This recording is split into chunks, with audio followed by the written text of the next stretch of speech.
2011년 한서연은 서울을 떠나 경기도 김포 외곽의 오래된 주택가로 이사했다. 결혼과 동시에 삶의 중심을 옮긴 결정이었다. 남편 박민재와 함께 선택한 이곳은 신도시와 농경지가 맞닿은 지역으로 급격한 개발에서 빗겨난 채 중장년층 세대가 오래 정착해 살아온 동네였다. 서연에게 이 이주는 도피가 아니라 전환이었다. 빠른 속도와 성과 중심의 도시 생활을 내려놓고 결혼이라는 제도 안에서 안정적인 일상을 꾸리겠다는 선택이었다. 박민재는 대형 유통체인에 납품되는 냉장, 냉동 설비를 관리하는 기술자였다. 근무 시간은 일정했고 수입은 크지 않았지만 끊기지 않았다. 말수가 적고 감정을 드러내지 않는 성향은 연애 시절부터 분명했다. 그러나 그 조용함은 무성의가 아니라 책임감으로 읽혔다. 약속을 어기지 않았고 생활비를 밀린 적이 없었으며 가정이라는 틀을 유지하는 데 필요한 역할을 정확히 수행했다. 서연은 그것을 신뢰라고 받아들였다. 집은 1980년대 후반에 지어진 단층 주택이었다. 구조는 단순했고 내부는 이미 여러 차례 손을 본 흔적이 남아 있었다.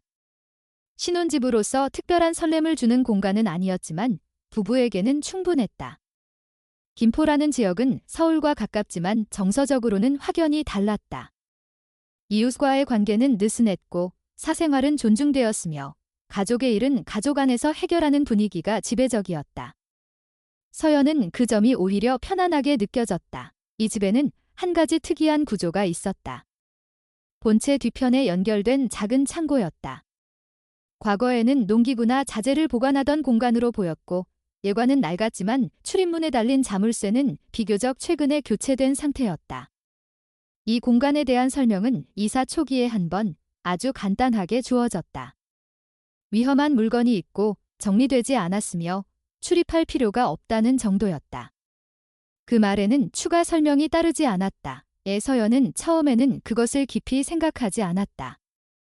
한국의 중년 남성들에게 개인 공간은 흔한 일이었고 특히 기술직에 종사하는 경우 장비나 자재를 따로 보관하는 공간을 중요하게 여기는 경우가 많았다. 창고는 그런 공간 중 하나로 인식되었다. 그러나 그 인식은 시간이 지나면서 조금씩 다른 성격을 띠기 시작했다. 결혼 생활은 조용히 흘러갔다. 서연은 김포 구립도서관에서 시간제 근무를 시작했고 민재는 기존의 일상을 유지했다. 주말에는 장을 보고 명절에는 양가를 오갔다. 갈등이 없는 것은 아니었지만 겉으로 드러날 정도의 충돌은 없었다. 다만 대화의 밀도는 시간이 갈수록 줄어들었다. 하루의 안부와 일정 공유는 있었지만 생각이나 감정을 길게 나누는 일은 드물었다. 그것 역시 서연은 한국 사회에서 흔한 부부의 모습이라고 스스로를 설득했다. 그러나 창고는 점점 다른 의미로 다가왔다. 1년에 한두 번 주소만 적힌 택배 상자가 집으로 도착했고 그 상자는 항상 창고로 향했다. 서연은 내용물을 본 적이 없었다. 질문은 몇 번 있었지만 대답은 늘 동일했다. 업무 관련 물품이라는 짧은 설명이었다. 더 묻지 않는 것이 부부관계를 유지하는 방식이라는 생각이 서연 안에 자리 잡았다. 시간이 흐르면서 창고는 물리적 공간을 넘어선 상징이 되었다. 집안의 모든 공간은 공유되었지만 그곳만은 예외였다. 접근하지 않는 것이 규칙이 되었고 규칙을 설명하는 말은 없었지만 규칙을 어겼을 때 생길 결과에 대한 암묵적인 긴장은 분명히 존재했다.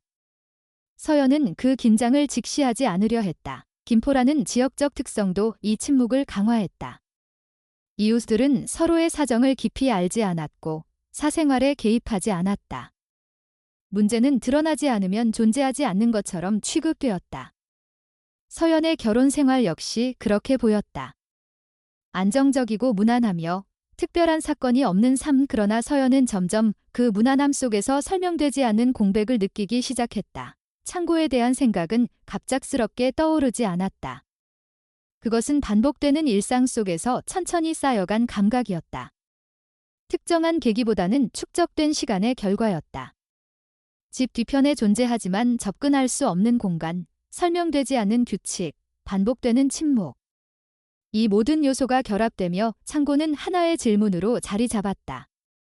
질문은 소리내어 표현되지 않았지만 사라지지도 않았다. 서연은 그 질문을 관계의 일부로 받아들이려 했다.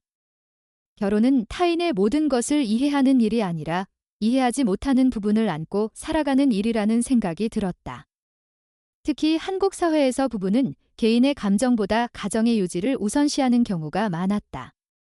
서연은 그 틀 안에서 자신을 조정했다. 그럼에도 불구하고 창고는 점점 더 무게를 가졌다.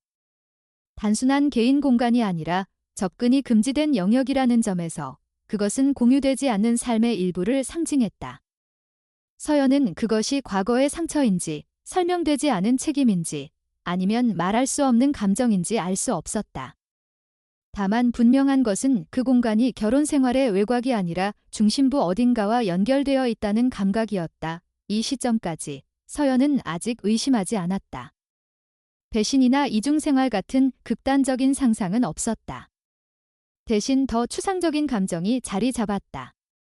알 수 없음에 대한 불안, 그리고 알지 못한 채 살아가야 한다는 사실에 대한 체념.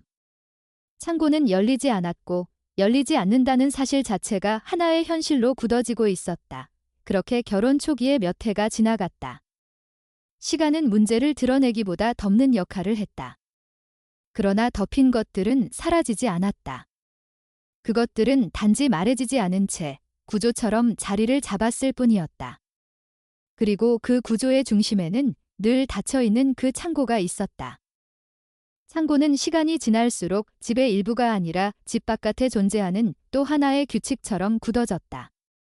규칙은 설명되지 않았고 합의된 적도 없었지만 어기는 순간 무언가 균열이 생길 것이라는 감각은 분명했다. 서연은 그 감각을 부부 생활의 일부로 받아들이며 살았다. 한국 사회에서 많은 부부가 그렇듯 말로 확인하지 않아도 지켜야 할 선이 존재한다고 믿었기 때문이다. 결혼 2년 차에 접어들면서 생활은 더욱 정형화되었다. 서연의 하루는 도서관 근무 일정과 집안일을 중심으로 반복되었고 민재의 하루는 출퇴근 시간과 정비 일정에 맞춰 흘러갔다. 대화는 필요한 정보 위주로만 오갔다. 일정, 병원 예약, 부모님 안부, 명절 계획. 감정이나 생각을 길게 공유하는 일은 점점 줄어들었다. 그것이 불만으로 느껴지기보다는 안정의 대가처럼 여겨졌다. 그 와중에도 창고와 관련된 작은 징후들은 계속 나타났다. 늦은 밤, 집안의 불이 모두 꺼진 뒤에도 창고 쪽에서 짧은 시간 동안 전기가 사용되는 날들이 있었다. 다음 날 아침이면 아무 일도 없었다는 듯 일상은 이어졌다. 서연은 그 사실을 굳이 언급하지 않았다. 확인하지 않는 것이 평화를 유지하는 방법이라는 생각이 자연스럽게 자리 잡았기 때문이다. 택배는 여전히 간헐적으로 도착했다. 주소는 정확했지만 발신자는 늘 동일하지 않았다.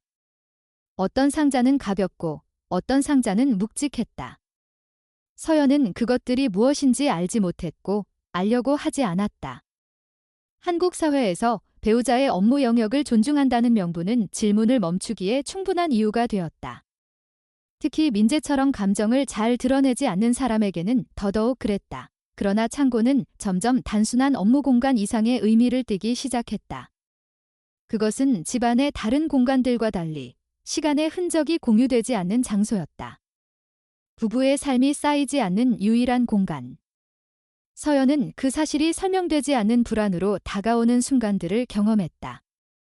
특정한 사건이 아니라 반복되는 감각의 축적이었다. 결혼 4년 차 무렵, 서연은 처음으로 창고 근처를 의식적으로 피해 다니기 시작했다. 무언가를 보게 될까 봐서가 아니라 보지 않아야 할 것을 보고 싶어지는 자신을 경계했기 때문이다. 궁금증은 어느 순간부터 호기심이 아니라 긴장으로 변해 있었다. 질문이 답을 요구하는 것이 아니라 관계의 균형을 흔들 수 있는 위험 요소처럼 느껴졌다. 민재의 태도는 일관되었다. 설명을 늘리지 않았고 불필요한 언급도 없었다. 그 침묵은 방어적이지도 공격적이지도 않았다. 오히려 단단하게 유지되는 하나의 선택처럼 보였다. 서연은 그 선택이 자신을 배제하기 위한 것인지 아니면 보호하기 위한 것인지 판단할 수 없었다. 판단하지 않는 쪽을 택하는 것이 더 안전해 보였다. 시간이 지나면서 창고는 서연의 사고 속에서 하나의 구조물이 되었다. 물리적인 장소가 아니라 말해지지 않은 감정과 공유되지 않은 기억이 쌓이는 구조. 그 구조는 눈에 보이지 않지만 분명히 존재했다. 부부 사이의 침묵은 그 구조를 지탱하는 기둥처럼 작동했다. 서연은 스스로를 납득시키기 위해 여러 설명을 떠올렸다. 민재에게는 자신에게 말하지 못한 과거가 있을 수 있고 가족사와 관련된 기억일 수도 있으며 감정적으로 정리되지 않은 무언가일 수도 있다는 생각들. 한국 사회에서 남성들이 감정을 내부에 쌓아두는 방식은 낯설지 않았다. 서연은 그것을 개인의 성향으로 이해하려 했다. 그러나 이해와 체념은 동일하지 않았다. 이해하려는 노력 뒤에는 늘 남아있는 공백이 있었다. 그 공백은 불만으로 폭발하지 않았지만 완전히 사라지지도 않았다. 창고는 여전히 닫혀 있었고 닫혀 있다는 사실 자체가 관계의 일부로 기능하고 있었다. 이 결혼 6년 차에 접어들 무렵 서연은 창고를 떠올리는 방식이 달라졌음을 느꼈다. 더 이상 그것은 단순한 금지 공간이 아니었다. 그것은 설명되지 않은 질문의 집합체였다. 왜 이 공간만 공유되지 않는가? 왜 이 규칙은 변하지 않는가? 왜 그에 대한 대화는 불가능한가? 질문들은 명확한 형태를 갖추지 않았지만 서연의 일상 속에서 점점 더 자주 모습을 드러냈다. 서연은 그 질문들을 밖으로 꺼내지 않았다. 한국 사회에서 부부 갈등은 종종 참음과 양보로 관리된다. 문제를 드러내는 것이 해결보다 더 큰 불안을 초래하는 경우를 서연은 잘 알고 있었다. 특히 자녀가 없는 부부에게 관계의 균형은 더욱 조심스럽게 유지되어야 했다. 그럼에도 불구하고 창고는 서연의 의식 속에서 점점 더 큰 비중을 차지했다. 그것은 민재의 일부이자 동시에 서연이 접근할 수 없는 세계였다. 접근하지 못한다는 사실이 곧 신뢰의 부재를 의미하지는 않았지만 완전한 신뢰와도 거리가 있었다. 그 중간 지점에서 서연은 애매한 균형을 유지하며 살고 있었다. 민재 역시 변하지 않았다. 감정 표현은 여전히 절제되어 있었고 일상은 규칙적으로 유지되었다. 다만 서연은 그 규칙성 속에서 설명되지 않는 피로를 감지하기 시작했다. 피로는 말로 표현되지 않았고 행동으로도 명확히 드러나지 않았다. 그것은 단지 지속되는 침묵의 밀도로 존재했다. 창고는 그렇게 부부의 일상 속에 스며들었다. 드러나지 않지만 항상 존재하는 요소로, 대화되지 않지만 관계를 규정하는 조건으로. 서연은 아직 그 의미를 정확히 알지 못했다. 다만 그 공간이 언젠가는 더 이상 외면할 수 없는 질문으로 돌아올 것이라는 예감만은 점점 선명해지고 있었다. 이 시점에서 부부의 삶은 겉으로 보기에 여전히 안정적이었다. 그러나 그 안정은 균형이라기보다는 정지에 가까웠다. 변화가 없는 대신 축적되는 무언가가 있었다. 그리고 그 축적의 중심에는 여전히 열리지 않는 창고가 자리 잡고 있었다. 결혼 7년 차가 되던 해, 아이에 대한 문제는 더 이상 미룰 수 없는 현실로 자리 잡았다. 처음에는 특별한 계획 없이 자연스럽게 기대했던 일이었다. 주변에서 흔히 말하듯 시간이 지나면 될 거라는 생각, 굳이 서두르지 않아도 괜찮다는 태도였다. 그러나 시간이 흘러도 아무 변화가 없자 그 기대는 조심스러운 의문으로 바뀌었다.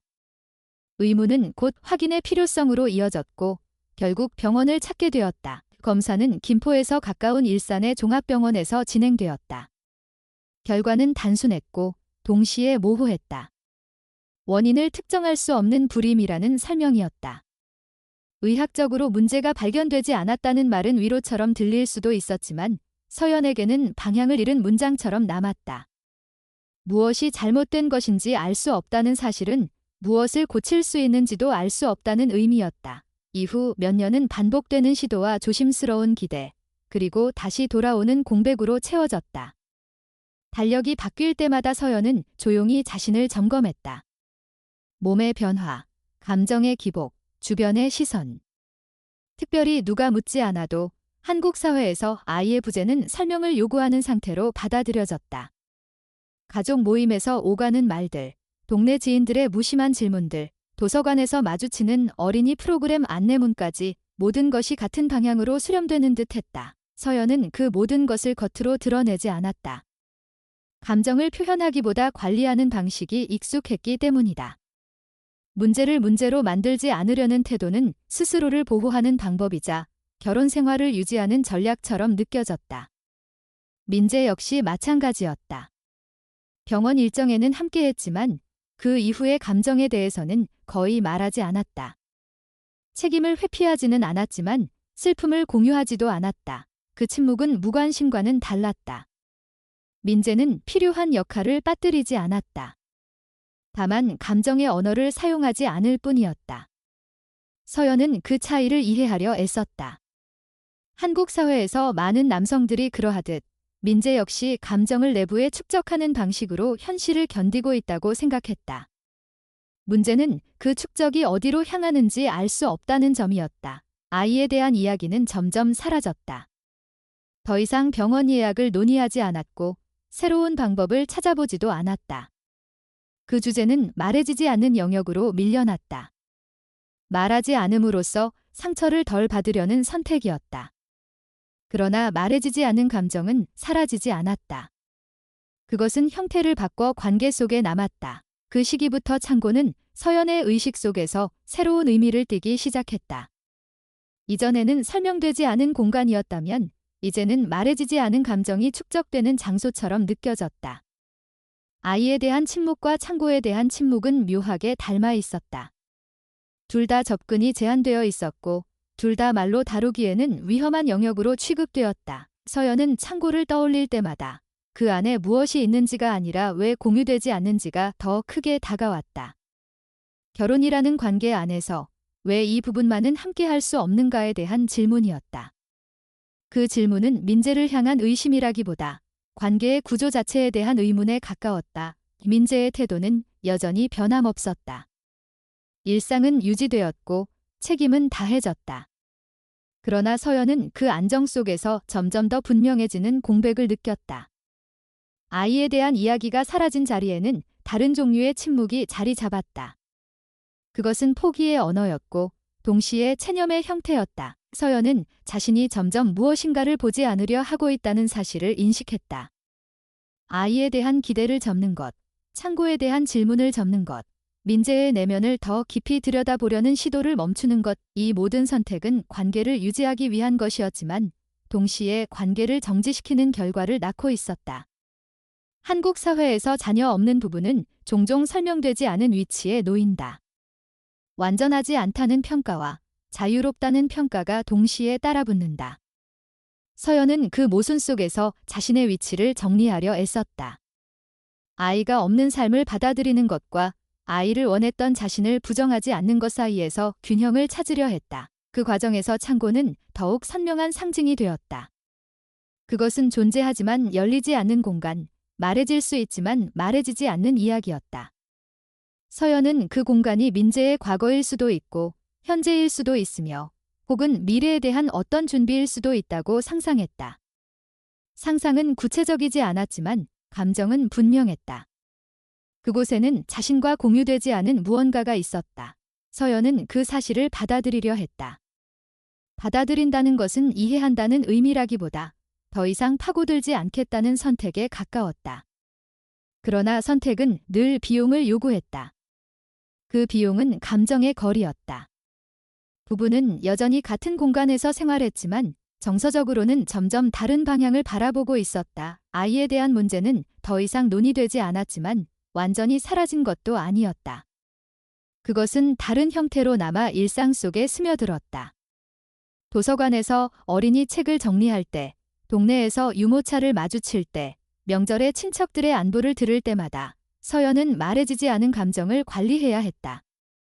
관리되지 않은 감정은 불안으로 이어졌고 그 불안은 다시 침묵으로 덮였다. 창고는 그 모든 감정의 중심에 놓여 있었다. 서연은 아직 그것을 직면할 준비가 되어 있지 않았다. 그러나 동시에 그 공간이 언젠가는 더 이상 외면할 수 없는 질문으로 돌아올 것이라는 사실을 어렴풋이 느끼고 있었다. 아이를 갖지 못한 현실, 공유되지 않은 침묵, 그리고 닫힌 창고. 이 세 가지는 서로 분리된 문제가 아니라 하나의 구조 안에서 연결되어 있었다. 그 구조는 서연의 결혼 생활을 지탱하는 동시에 서서히 압박하는 틀이 되어가고 있었다. 그리고 그 압박은 아직 표면으로 드러나지 않았을 뿐 이미 관계의 깊은 곳에서 조용히 작동하고 있었다. 변화는 갑작스럽지 않았다. 민재의 상태는 어느 날 무너지는 방식이 아니라 서서히 드러나는 형태로 나타났다. 병원 방문이 잦아졌고 정기검진의 간격이 짧아졌다. 업무 일정은 유지되었지만 이전과 같은 지속성은 보이지 않았다. 서연은 그 차이를 명확히 지적하지 않았다. 한국 사회에서 건강 문제는 당사자가 먼저 말하기 전까지는 조심스럽게 다루어야 할 영역이었고, 특히 가장의 몸 상태는 가족의 불안을 증폭시킬 수 있다는 인식이 강했다. 결국 대학병원에서 진행된 정밀 검사 결과가 전달되었다. 진단은 명확했고 동시에 선택지를 제한하는 성격을 지녔다. 췌장암 말기라는 판정은 추가적인 설명 없이도 충분히 많은 의미를 담고 있었다. 치료 가능성은 낮았고 적극적인 개입은 삶의 질을 크게 훼손할 수 있다는 판단이 함께 제시되었다. 서연은 그 결과를 사실로 받아들이는데 시간이 필요했다. 그러나 그 시간은 길지 않았다. 결과는 이미 결정된 상태였고 그 안에서 선택할 수 있는 여지는 많지 않았다. 이민재는 치료를 선택하지 않았다. 항암이나 방사선 치료는 고려 대상에서 제외되었다. 병원 체계 안에서 남은 시간을 보내는 대신 일상의 구조를 유지하는 방향이 선택되었다. 이 결정은 논의의 결과라기보다 민재의 성향과 그동안의 태도를 그대로 반영한 선택처럼 보였다. 서연은 반대하지 않았다.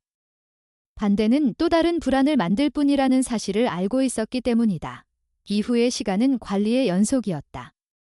복용해야 할 약물의 목록이 정리되었고 식단과 생활 리듬에 대한 조정이 이루어졌다. 서연은 필요한 정보를 수집했고 병원과의 연락 창구 역할을 맡았다. 민재의 상태는 일정한 기준 안에서 유지되었지만 그 기준은 점점 낮아졌다. 변화는 수치로 기록되었고 기록은 다음 단계의 준비로 이어졌다. 그 과정에서 창고는 의식의 표면에서 사라졌다. 서연의 관심은 치료 일정과 행정 절차, 그리고 일상의 유지에 집중되었다. 창고는 더 이상 질문의 대상이 아니었다. 그것은 배경으로 밀려났고 밀려난 배경은 일시적으로 존재감을 잃었다. 그러나 완전히 사라진 것은 아니었다. 그것은 다른 형태로 다시 등장할 준비를 하고 있었다. 병의 진행과 함께 민재의 요구는 단순해졌다. 복잡한 설명이나 위로는 필요하지 않았다. 다만 한 가지 조건이 반복적으로 강조되었다. 창고에 대한 접근은 어떤 상황에서도 허용되지 않아야 한다는 점이었다. 그 요구는 이전과 같은 단호함을 유지하고 있었고 그 단호함에는 감정의 흔들림이 없었다. 서연은 그 요구를 약속의 형태로 받아들였다. 이 약속은 이전의 침묵과는 다른 무게를 지녔다. 이전에는 규칙에 가까웠다면 이제는 유언에 가까운 성격을 띠고 있었다. 서연은 그 차이를 인식했지만 질문으로 이어가지는 않았다. 질문은 설명을 요구하고 설명은 감당해야 할 진실을 동반할 가능성이 컸다. 지금의 서연에게는 그 가능성을 열어둘 여유가 없었다. 시간은 빠르게 흘렀다. 병의 진행은 예측 가능한 범위 안에서 이루어졌고 그 예측은 현실이 되었다. 민재의 상태는 점점 더 관리 중심으로 전환되었다.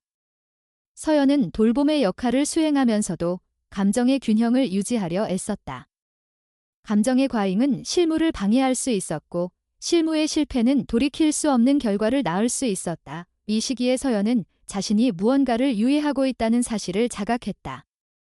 창고에 대한 질문, 결혼 생활에서 공유되지 않았던 감정, 아이에 대한 이야기.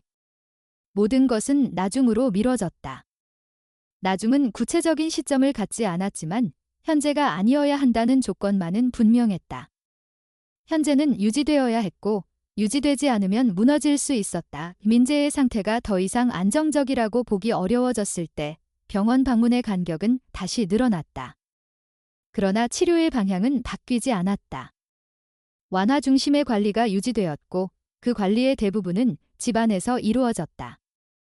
서연은 그 구조를 받아들였다.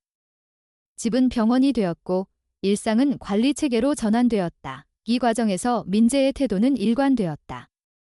후회나 두려움이 표면으로 드러나지 않았고 상황을 바꾸려는 시도도 없었다. 서연은 그 태도가 체념인지 수용인지 판단하지 않았다. 판단은 감정의 소모를 동반했고 감정의 소모는 현재의 역할 수행을 방해할 수 있었다. 약속은 다시 한번 강조되었다.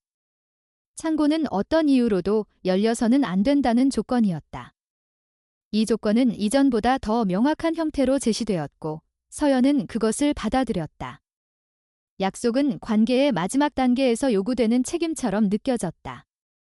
지켜야 할 이유는 설명되지 않았지만 지켜야 한다는 사실만은 분명했다.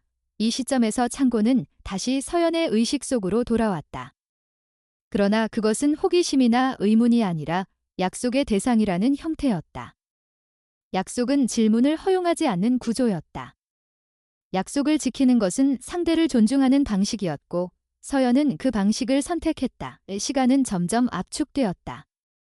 남은 기간은 수치로 환산되었고 그 수치는 일정한 범위 안에서 줄어들었다. 서연은 그 사실을 인지하면서도 일상의 리듬을 유지하려 했다.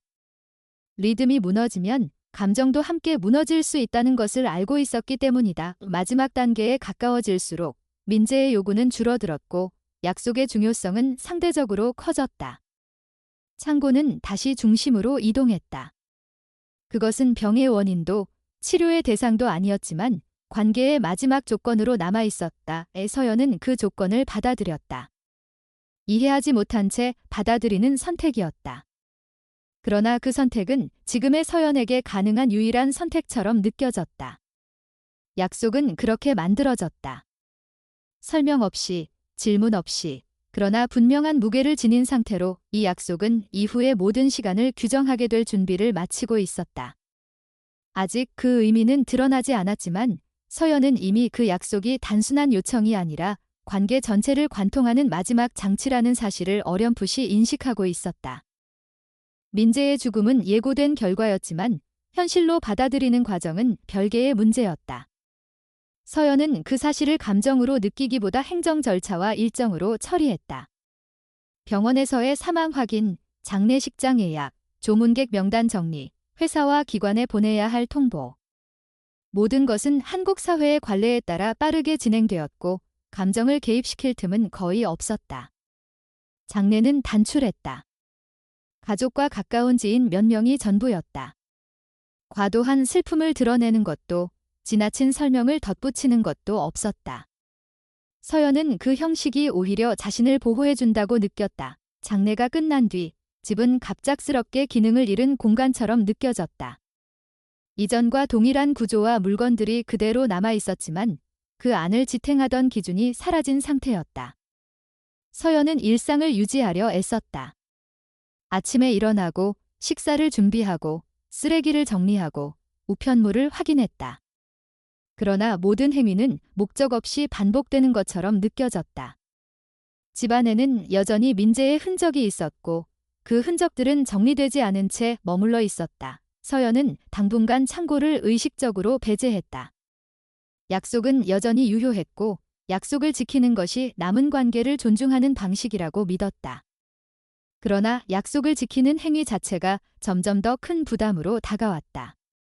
민재가 없는 상태에서 창고는 더 이상 금지된 공간이 아니라 설명되지 않은 질문의 집합체로 바뀌고 있었다. 질문은 더 이상 관계를 흔들 수 없었지만 서연 개인의 삶을 압박하기 시작했다. 시간이 흐르면서 서연은 민재의 물건을 정리해야 할 필요성을 느꼈다. 그것은 감정의 정리라기보다 현실적인 필요에 가까웠다. 서류, 통장, 보험증서, 각종 계약서. 서연은 하나씩 확인하며 필요한 절차를 진행했다. 그 과정에서 민재의 침대 옆 서랍이 정리 대상에 포함되었다. 그 서랍은 생전에 자주 열리지 않았던 곳이었고 특별한 이유 없이 그대로 유지되어 왔다. 서랍 안에는 평소 사용하던 물건들 사이로 봉투 하나가 끼워져 있었다. 봉투에는 이름도 날짜도 적혀 있지 않았다. 내용물은 단순했다. 창고 자물쇠에 맞는 열쇠였다. 서연은 그 열쇠를 즉시 사용하지 않았다. 발견했다는 사실 자체가 이미 약속을 위반한 것처럼 느껴졌기 때문이다. 열쇠는 봉투째로 다시 서랍에 넣어두었고 그 상태로 며칠이 흘렀다. 그 며칠 동안 서연의 인식은 빠르게 변했다. 창고는 더 이상 외면할 수 있는 배경이 아니었다. 그것은 민재가 남긴 마지막 메시지처럼 느껴졌다.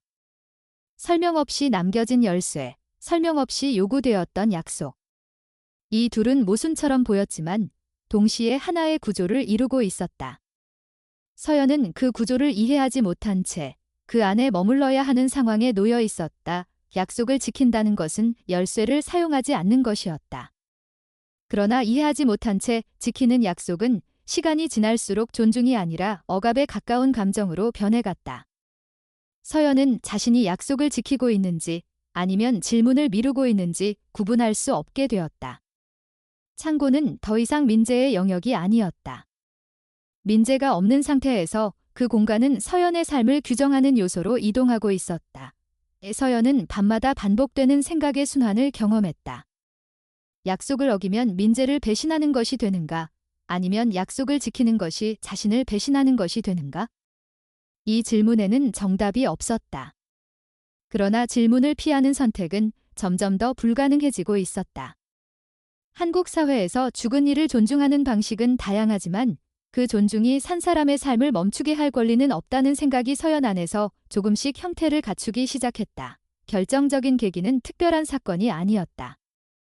그것은 누적된 시간의 결과였다. 창고를 의식하지 않으려는 시도, 열쇠를 떠올리지 않으려는 노력, 약속을 윤리적 기준으로 유지하려는 태도.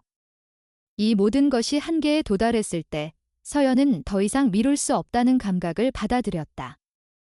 창고를 여는 행위는 호기심의 충족이 아니라 남은 삶을 지속하기 위한 조건처럼 느껴졌다. 서연은 열쇠를 다시 꺼내 들었다. 그 선택에는 결단이라기보다 체념에 가까운 감정이 깔려 있었다. 더 이상 이 상태로는 일상을 유지할 수 없다는 인식이 결정의 핵심이었다. 민재가 남긴 약속은 여전히 무거웠지만 그 약속의 의미를 이해하지 못한 채 지키는 것이 과연 존중인지에 대한 의문이 더 크게 자리 잡았다. 서연은 자신이 무엇을 보게 될지 예상하지 않았다. 상상은 있었지만 구체적인 형태를 갖추지는 못했다. 그것이 무엇이든 이제는 확인해야 한다는 필요성만이 분명했다. 확인하지 않는 한 창고는 계속해서 질문의 형태로 남아 서연의 삶을 압박할 것이기 때문이다. 이 시점에서 서연의 선택은 명확해졌다. 약속을 어기는 행위가 아니라 약속의 의미를 확인하는 행위로서 창고를 열겠다는 결정이었다. 그 결정은 민재를 부정하는 것이 아니라 그가 남긴 침묵을 해석하려는 시도에 가까웠다. 서연은 그 차이를 스스로에게 설명하며 선택을 정당화했다. 창고를 여는 결정은 감정의 폭발을 동반하지 않았다. 그것은 차분하고 피로에 가까운 상태에서 이루어졌다. 긴 시간 유지해온 균형이 더 이상 지속될 수 없다는 인식, 그리고 그 균형을 해체하지 않으면 다음 단계로 나아갈 수 없다는 판단. 서연은 그 판단을 받아들였다. 그렇게 창고는 더 이상 외면의 대상이 아니게 되었다. 약속과 질문, 존중과 생존 사이에서 서연이 내린 선택은 하나의 문턱을 넘는 일이었다. 그 문턱 너머에 무엇이 있는지는 아직 알 수 없었지만 적어도 이제는 멈춰 서 있지 않겠다는 결심만은 분명했다. 자물쇠가 해제되었다는 사실은 소리나 움직임이 아니라 인식의 전환으로 다가왔다. 서연에게 그 순간은 어떤 행위의 결과라기보다 오랫동안 미뤄졌던 질문이 더 이상 연기될 수 없게 되었음을 알리는 신호에 가까웠다. 창고 내부는 서연이 수년간 상상해왔던 모습과 전혀 달랐다. 그 차이는 물리적인 배치에서 오는 충격이 아니라 의미의 방향이 완전히 반대였다는 점에서 발생했다. 그곳에는 업무와 관련된 장비도, 오래된 자재도, 관리되지 않은 물건도 없었다.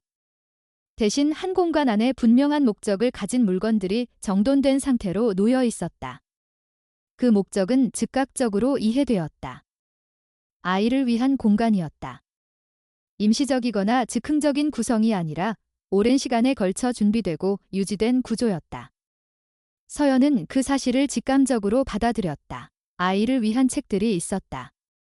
한국어 그림책, 오래된 동화집, 손때가 묻은 페이지들.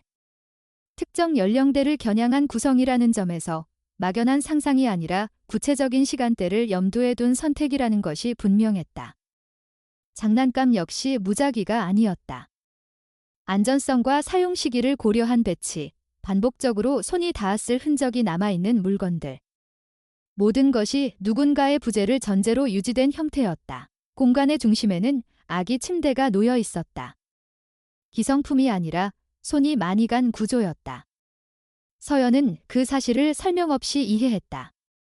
민재가 기술자였다는 점, 무엇이든 직접 고쳐 쓰고 손으로 완성하는 성향을 지녔다는 점이 자연스럽게 연결되었다. 침대는 사용된 적은 없었지만 방치된 상태도 아니었다. 관리와 보존의 흔적이 분명했다. 이 공간이 언제부터 존재했는지에 대한 질문은 즉각적인 답을 요구하지 않았다.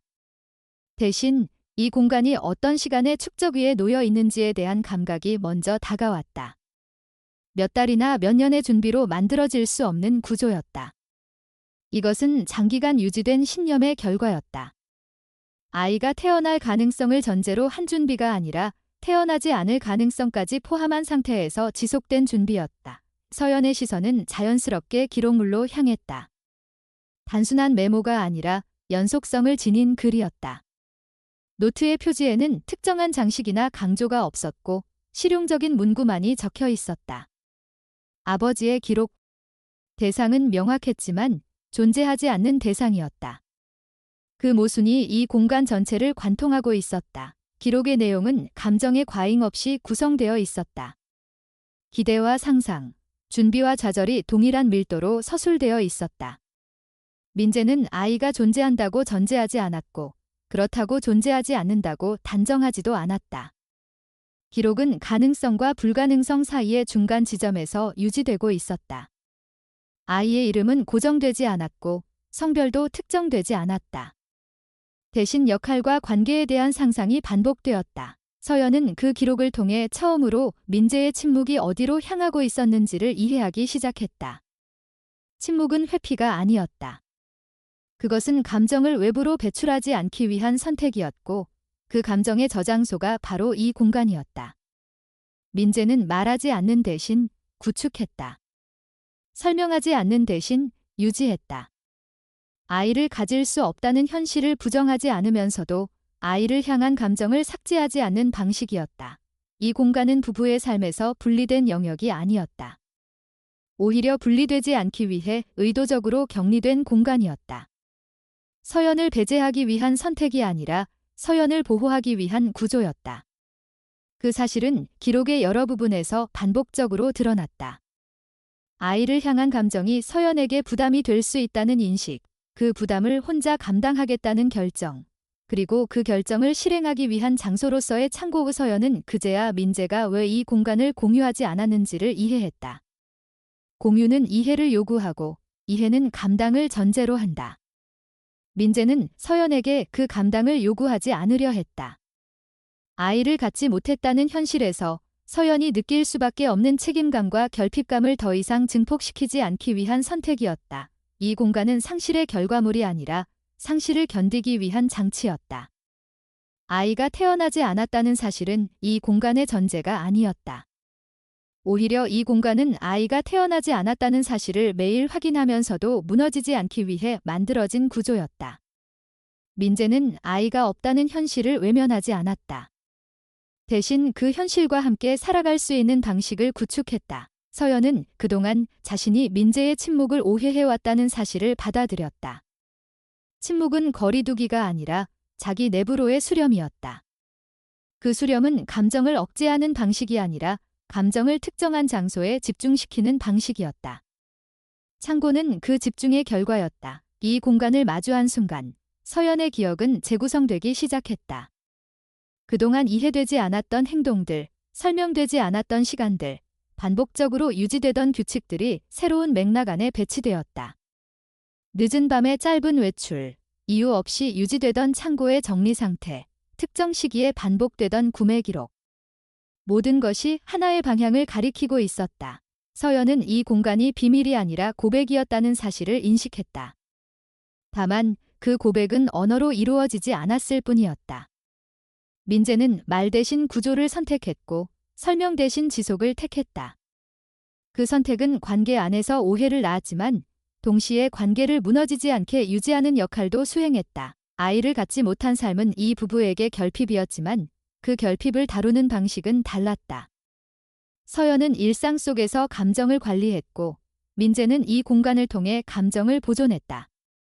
두 방식은 서로 충돌하지 않았지만 만나지도 않았다. 그 간극이 바로 이 창고였다. 서연은 이제 그 간극이 무엇으로 채워져 있었는지를 보게 되었다. 그것은 좌절이 아니라 지속이었고 포기가 아니라 준비였다.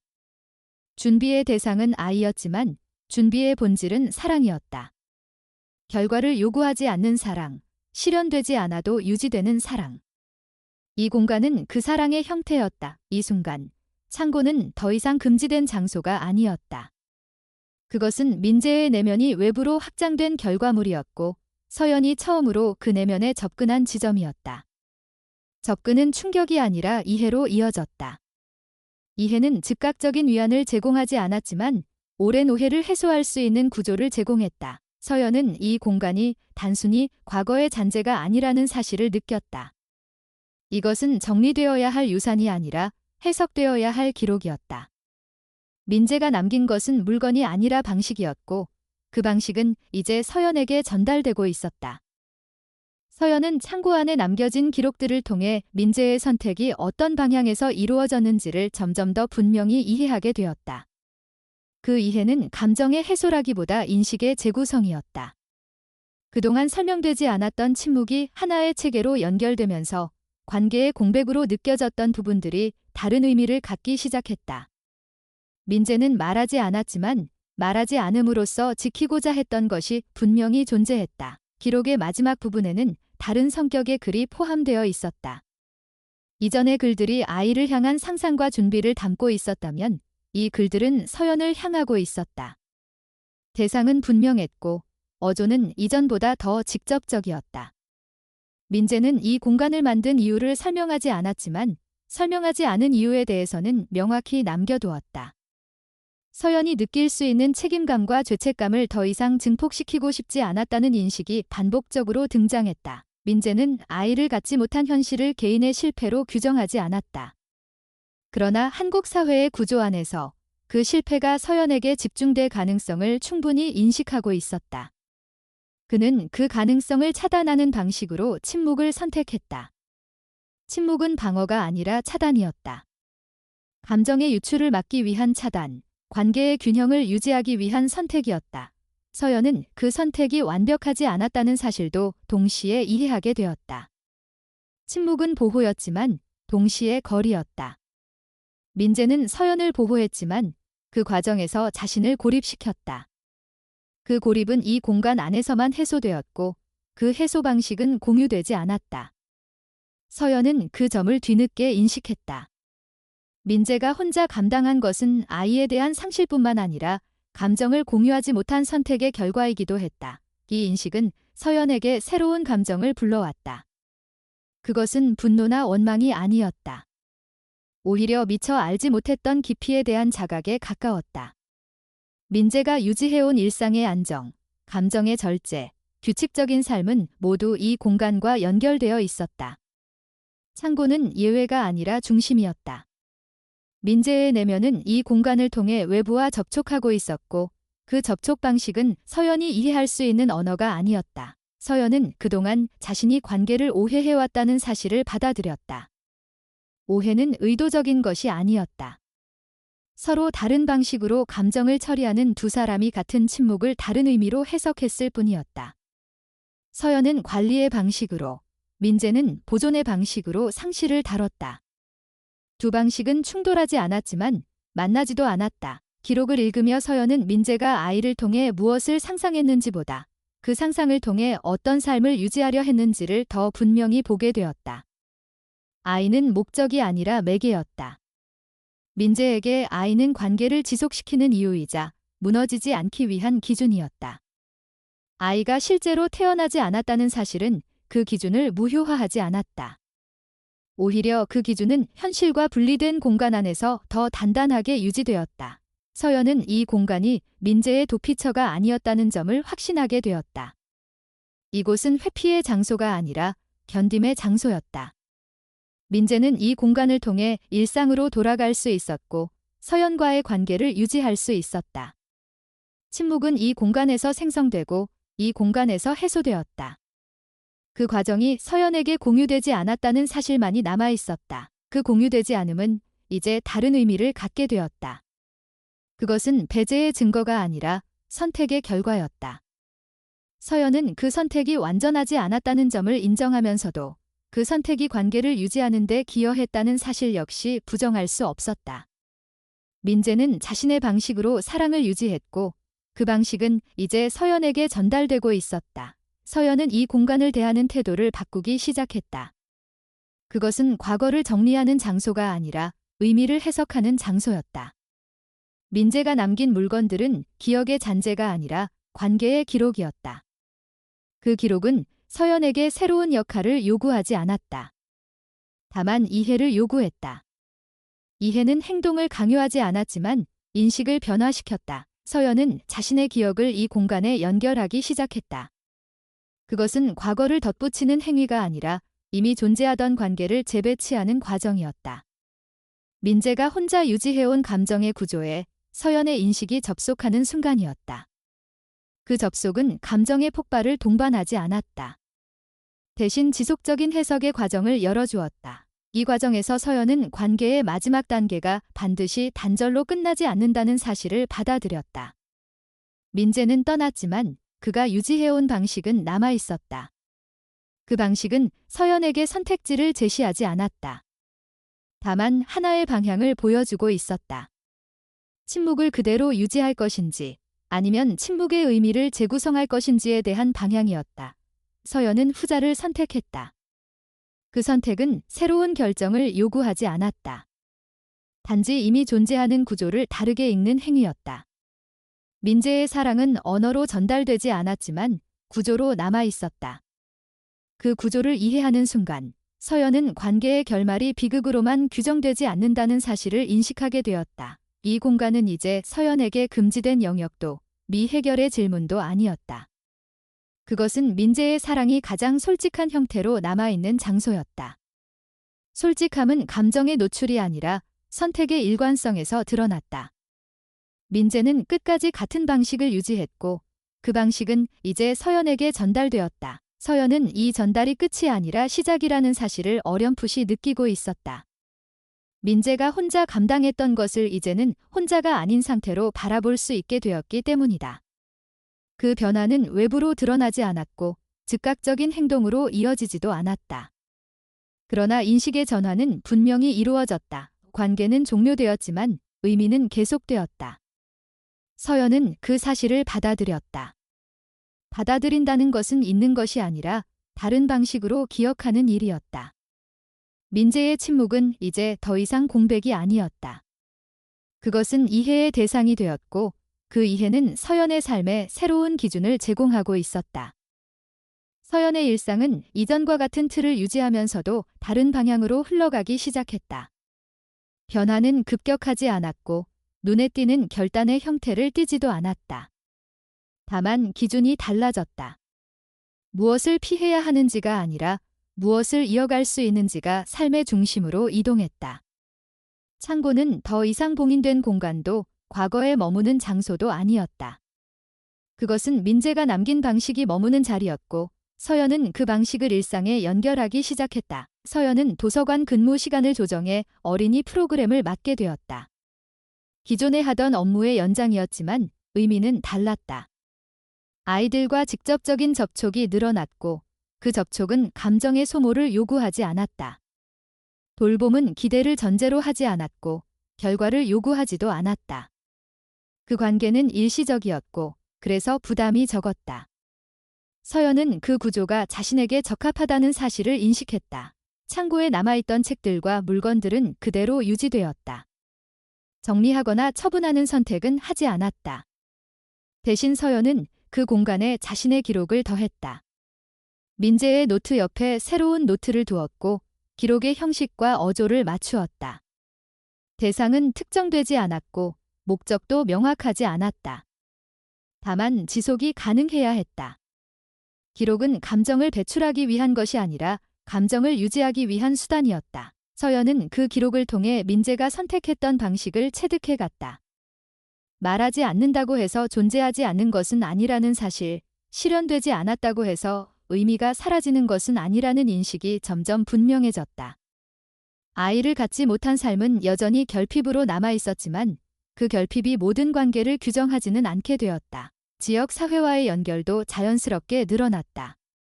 도서관을 통해 알게 된 복지기관의 요청으로 임시보호 아동을 위한 프로그램에 참여하게 되었고 역할은 제한적이었지만 지속적이었다.